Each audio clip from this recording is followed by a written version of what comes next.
Apabila menyebut perkataan lanun, mesti anda akan terbayangkan orang seperti Jack Sparrow ataupun lelaki yang mempunyai rupa yang menakutkan, berkaki kayu, bertangan cangkuk dan juga memakai eye patch.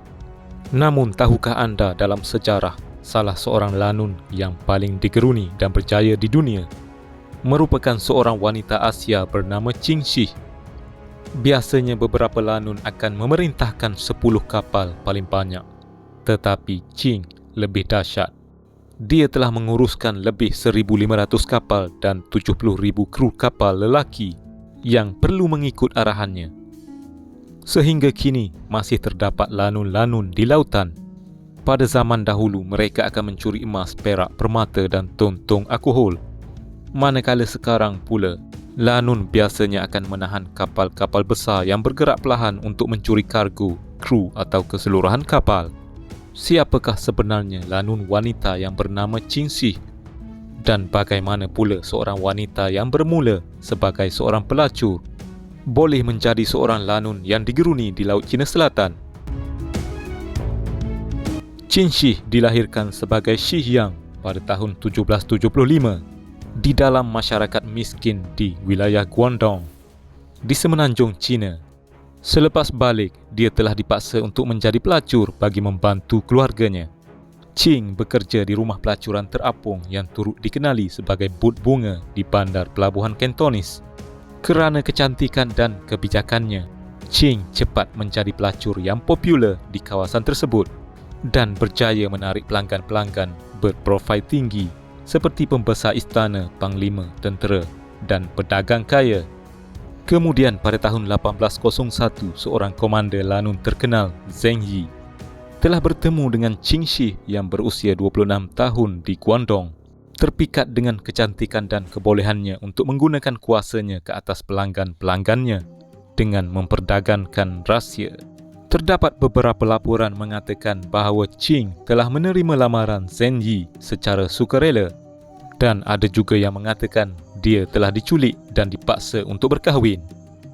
Tapi apa yang pasti, Qin bersetuju untuk berkahwin sekiranya Zheng Yi memberikan 50% pendapatannya dan kuasa untuk mengawal sebahagian dari kumpulan lanunnya, iaitu Red Flag Fleet. Lelaki itu bersetuju dan mereka pun berkahwin dan dikurniakan 2 anak lelaki. Qin Shi telah mengambil bahagian sepenuhnya di dalam dunia lanun suaminya dan segala urusan Red Flag Fleet. Malah dia turut menetapkan beberapa peraturan, termasuklah hukuman mati serta-merta kepada sesiapa yang enggan menurut arahannya. Hukuman mati jika merogol tahanan wanita, hukuman mati kerana curang dalam perkahwinan dan hukuman mati untuk seks luar nikah. Manakala tahanan wanita pula telah dilayan dengan lebih baik dan tahanan yang lemah, tak cantik atau mengandung pula akan segera dibebaskan. Bagi tahanan yang cantik, mereka akan dijual atau dibenarkan untuk berkahwin dengan salah seorang lanun sekiranya kedua-dua bersetuju. Selain itu, orang-orang yang jujur dan setia juga akan menerima ganjaran yang sangat baik dan mereka disarankan untuk bekerja sama. Di bawah pemerintahan bersama Zheng Yi dan Qin Shi, Red Flag Fleet telah berkembang dari segi saiz serta kekayaan.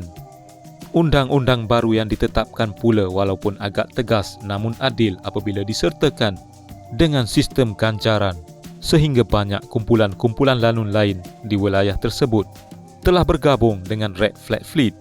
Bermula dari 200 kapal semasa perkahwinan Zheng dan Qin, ia telah bertambah menjadi 1,800 kapal hanya dalam masa beberapa bulan sehingga menjadi kumpulan lanun terbesar di dunia. Zheng Yi dan Qin Shi telah mengambil seorang nelayan muda berusia 20-an yang bernama Chiompo dari perkampungan persisiran pantai berdekatan. Ini bermakna pemuda tersebut telah menjadi pemerintah kedua kepada Zheng Yi.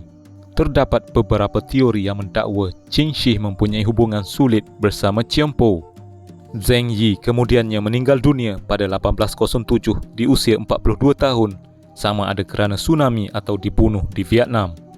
Kematian suaminya ini telah membuatkan kedudukan Qin Shi sebagai ketua tergugat.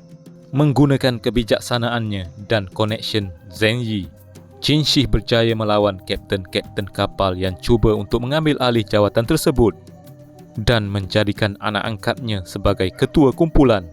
Kurang 2 minggu selepas kematian suaminya, Qing mengumumkan yang dia akan berkahwin dengan anak angkatnya, dan kesetiaan Ciumpu telah mengukuhkan kedudukan Qing di dalam Red Flag Fleet.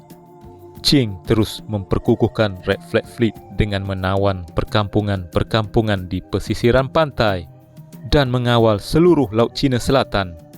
Semua penduduk kampung telah menjadi pekerjanya dengan membekalkan barang dan makanan. Manakala apa-apa kapal yang mahu merentasi Laut Cina Selatan pula perlu membayar cukai serta sering merompak kapal penjajah British dan Perancis. Seorang pekerja East India Company bernama Richard Glasspool pernah ditahan oleh Red Flag Fleet selama 4 bulan pada tahun 1809, di mana dia menganggarkan terdapat seramai 80,000 lanun di bawah pemerintahan Qin Shi. Kerajaan dinasti Qing China pada ketika itu mahu menumpaskan Red Flag Fleet, dan tentera Laut Mandarin telah dihantar untuk bertempur dengan mereka di Laut Cina Selatan. Dalam masa beberapa jam sahaja, tentera Laut Mandarin telah ditahan dan Qing menggunakan peluang ini dengan memberi tawaran mengatakan mereka tak akan dihukum sekiranya mereka sertai kumpulannya. Hasilnya, Red Flag Fleet terus membesar dan dinasti Qing telah kehilangan ramai askar-askar laut mereka. Maharaja Cina pada ketika itu rasa dimalukan apabila seorang wanita boleh mengawal sebahagian besar tanah, laut, orang dan sumber yang sepatutnya menjadi miliknya. Disebabkan ini, Maharaja telah menawarkan pengampunan kepada semua lanun Red Flag Fleet. Pada masa yang sama, Red Flag Fleet turut diserang oleh askar Portugis kerana Portugis pernah tewas sebanyak 2 kali sebelum ini. Kali ini mereka telah membuat penyediaan dengan membawa kapal dan senjata yang banyak. Qin Shi kemudiannya bersara pada 1810 dengan menerima tawaran pengampunan dari kerajaan China. Kesemua kru Red Flag Fleet kemudiannya menyerah diri selepas mendapat jaminan untuk menyimpan semua harta rampasan mereka, dan beberapa lanun diberikan pekerjaan di dalam ketenteraan atau kerajaan China. Malah Ciumpu juga telah menjadi kapten tentera laut Guangdong dinasti Qing. Qin Shi kemudiannya melahirkan seorang anak lelaki pada 1813 dan kemudian melahirkan anak perempuan pada tahun 1822. Suami keduanya telah meninggal di laut. Menggunakan kekayaannya, Qing telah berhijrah ke Macau bersama anak-anaknya dan mula membuka rumah perjudian serta melibatkan diri dalam perdagangan garam. Ketika akhir hidupnya, wanita ini juga sempat membuka satu rumah pelacuran di Macau.